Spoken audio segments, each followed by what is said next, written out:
how we learn. I've made lots and lots of errors, some really big ones sometimes, but that's how we learn. Okay? So it's okay to be a little bit scared, guys. That's why we have mentors and people like at the back here who stand behind us and help coach us, and we use those people to actually learn and do what we're doing. So don't be afraid about it. It's a really good thing to do. You actually learn a lot about umpiring, about yourself, and how to deal with being judged and making decisions in front of everyone. Right, so 3 things I want to cover today for us in this session here. Positioning. Can you see the ball? It's a really big one. So if we stand still all the time and the ball keeps moving and you can't see it, how am I going to see it to hit it forward? So position becomes really important. Using a whistle. So I'm going to talk a lot today, but normally I don't like talking a lot. It doesn't come naturally to me. So when you're umpiring, you don't have to talk.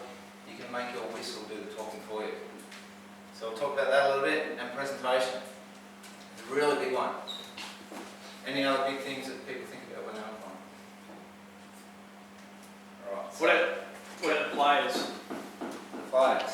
Yeah, what about players? What if you've got a really difficult player that's playing, or Yeah. 2 players that are maybe not so much juniors, maybe, that like maybe. Yep.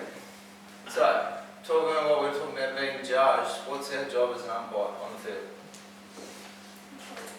Control the game is a really good one. So we're not just making decisions, we're there to control the game and make sure it's a safe environment for everyone. Very first, we make sure we've got a fair game. So safety, controlling the game, making decisions. That's our job as an umpire. If you're a goalkeeper, your job is to save goals. If you're an attacker, your job is to try and score goals. In sport and when we go to school, a teacher's job is to teach you. Everyone has a role to play. As an umpire, our job is to make decisions and to control the game. So if you've got someone hard to deal with, you need to manage that. And we'll talk about how we do that. So having to talk to people is often scary, particularly when you're young and you're learning how to umpire. I'm really comfortable umpiring. I've done it all my life. So I can do lots of things. I was never like that when I started. So being comfortable with then actually having to go and manage someone as long as I can talk to them. Wait a minute, I've got 5 things happening in my head. That's hard. Okay? So we do the easy things first, and then like when you're playing, you don't learn how to do a reversing shot and save the ball and be a goalkeeper on the same day. We try and do one thing first, get that good, and then work on the next thing. Okay? So, presentations, first one I want to talk about. So if I turn around here, one sec guys.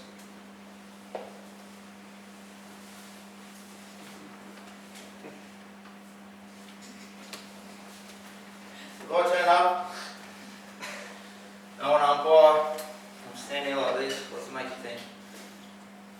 It's more like fit in. Do I want to be umpiring today? And I walk around the field, I give a decision, don't look at anyone. What's that presentation look like, guys? You might want to be. Understand what I'm trying to say there? You're not confident? Oh yeah, that's a big one. Sometimes I'm not interested too. So if you've got a coach who's not interested, what do you think? Oh, why am I turning up? Why should I put in a lot of energy here? So whether I'm umpiring internationally, or if I'm going umpire even your guys, the players are giving their absolute best on their game. They might not be Australian players, this might be their best level. But I've still got to give them the respect to do my best. It's not fair on them. You know what I mean? So I don't expect everyone here to come. I don't like wearing this.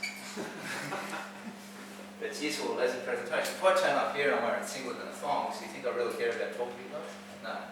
Presentation means a lot when we're umpiring.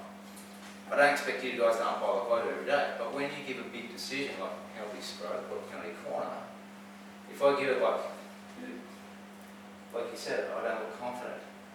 When I give a big decision I'm not sure about it, I'll blow it really loud and I'll signal what it's for straight away, and all of a sudden no one wants to complain with me except, oh, he must have seen the foot over here, I'll give it a reason, and I'll look really confident. If I'm not sure about it, I'll make sure I'm even stronger with it. So the presentation then stops all the players complaining, which means you're not being judged as much.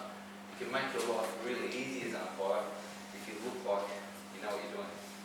Even though inside here your head's going 100 miles an hour, you go, I don't know.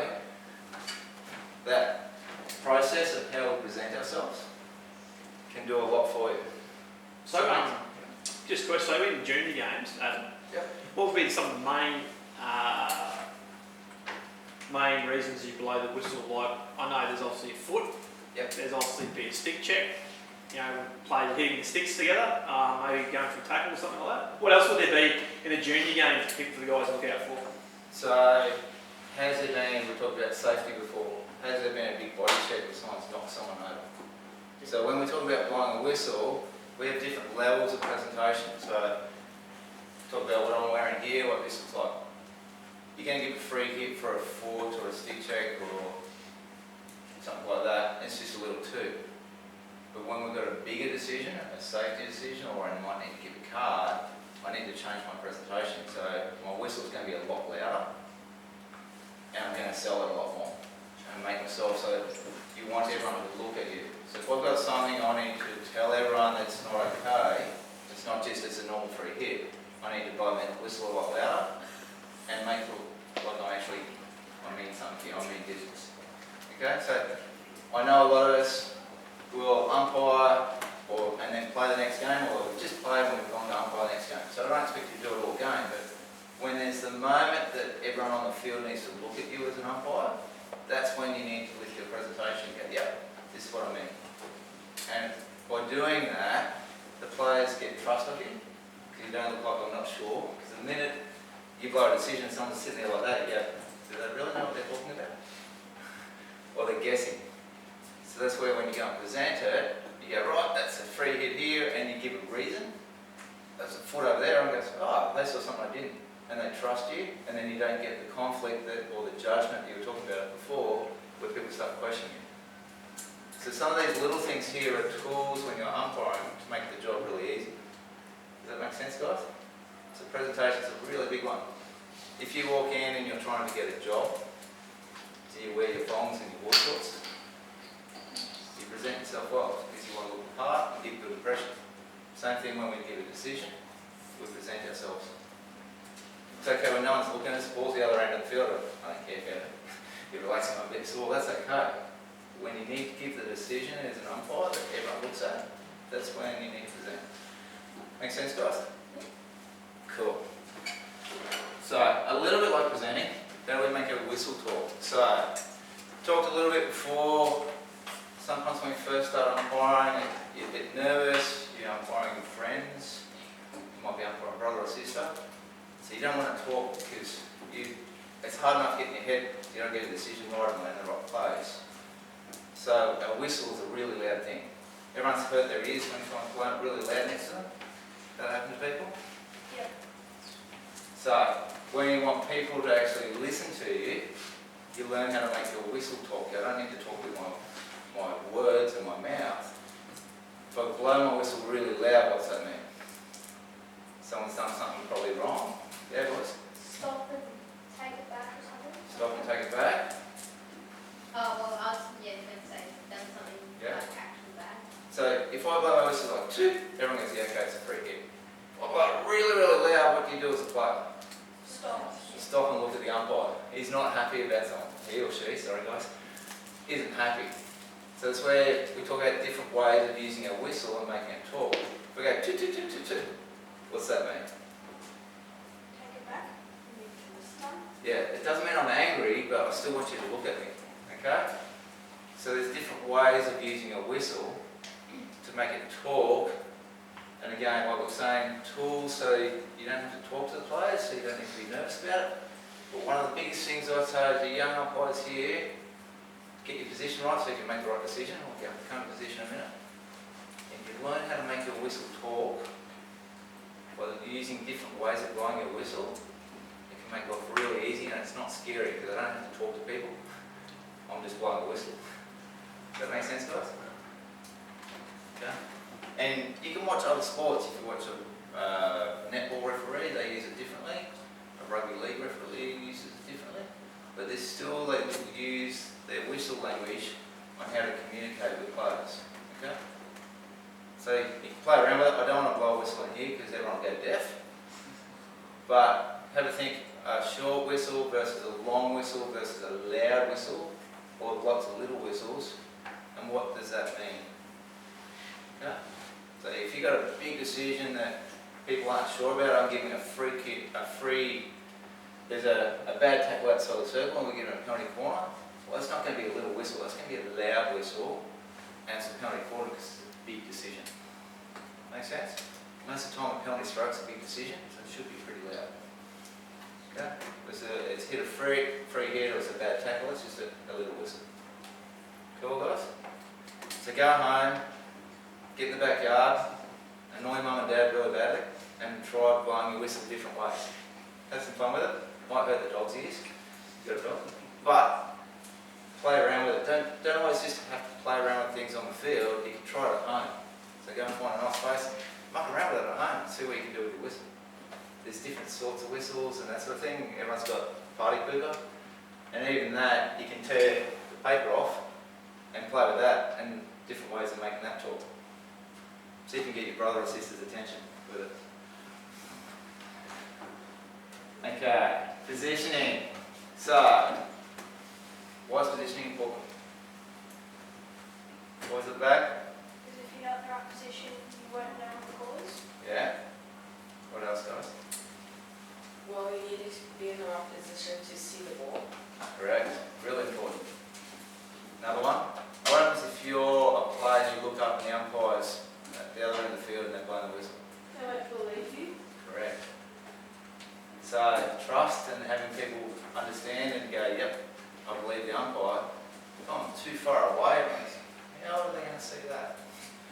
So being in the right position and comes back to presentation a little bit too, people look up and go, oh, okay, they're in the right spot. They've got a good chance of making the right decision. Yeah. They start to believe you. Okay? If you're in the wrong position, you can't see the ball, and it makes life harder for yourself as an umpire because you're trying to guess and look through players. So,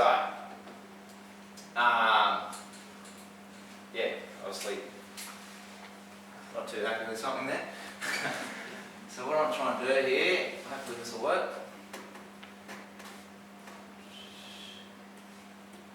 So, we've got a bunch of videos here. This is all from the last World Cup. I'm trying to get to me. Here we are.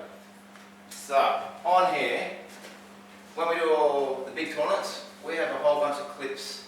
And they take all the videos, and at the end of it, they say this lovely presentation go right. All the video referrals we had, this is where I was standing, and where the decisions that went to a video referral are.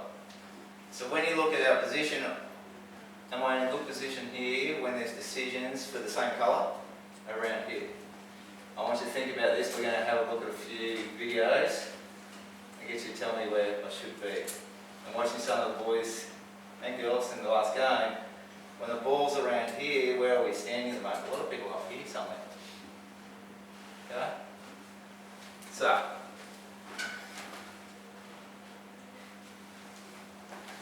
what we said before, why are we trying to get in good position? The ball. So you can see the ball. What's happening here? You can see it. I'm looking through players. Okay? So that's the problem. Now these boys move really fast, so it's hard to get into a good position because 1 minute it's here, the next minute it moves a lot. But, so what we're looking at, why do we have to go to the video? Is there something I can do better so I don't need to go to the video? Okay? So when we're, I'll have to get another one. So you're saying that one that you should be somewhere Well, this else? is a hard one because if I'm all the way out here, where's the most important area in the circle? Beautiful. So that's the money area over, where are we? Somewhere down over here. So if I'm standing all the way out here and the ball shoots across the goal, I'm probably in trouble because I'm going to be looking through 2 or 3 players. The last thing you want to do when you're umpiring is have to look through players because no one's made of glass, are they? I keep saying that to the players, you're not made of glass, I can't see it. They look at me and go, what are you talking about? That's why you've got to move. So this one here, obviously I'm still moving a little bit. Should I be out here? Do you think that'd be a good idea? Maybe I should be a little bit further over. Okay, I'll try another one. But you would imagine that's where you're going. Like you'd imagine that was I a am. big kind of. And quicker. when you look at the players up here, and it's probably getting a bit more advanced, the ball's probably come from over here somewhere and it hasn't come from out here. Yeah. Which is probably why I'm sort of in that area there and it's gone out there and it's caught me out. I got the decision right by the way. Okay, penalty corner one, really easy one for everyone. Where should we stand on a penalty corner? So you can see, I'm all the way out here. Is that good? You should be standing in front of them with your head up and tell them. Yeah, true. I haven't got my hand up. You expect that? Someone else over here? Where would you like to stand? What happens if I stand in here? In the way? What happens if it hits this guy here? Am I too close to it? So if I stand here, I can see here, but can I see when the ball moves over here? Remember the last one I talked about the ball was moving fast? If I'm standing here, and I'm not trying to scare you, and the ball moves fast, which happens in the circle, can I see over here? I need to be a couple more steps away, so I can see all this now.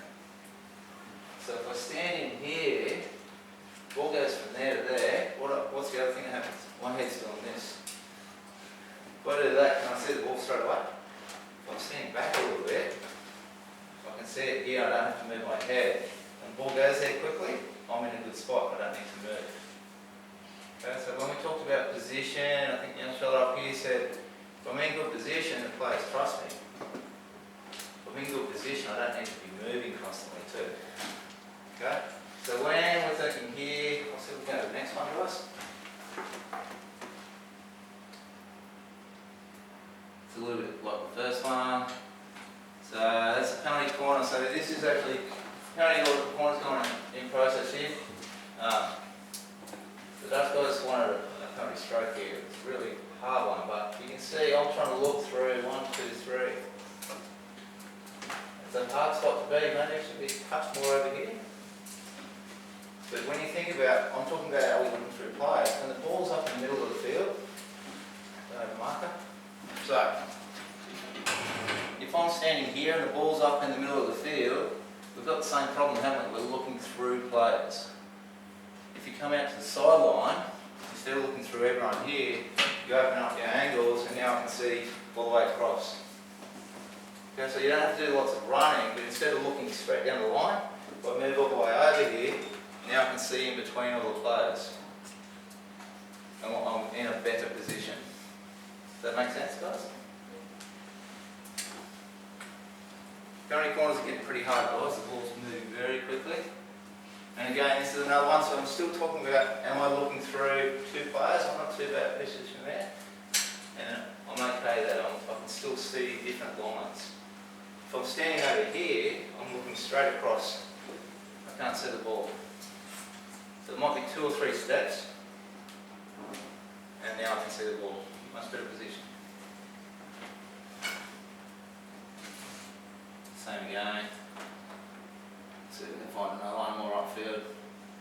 Alright, so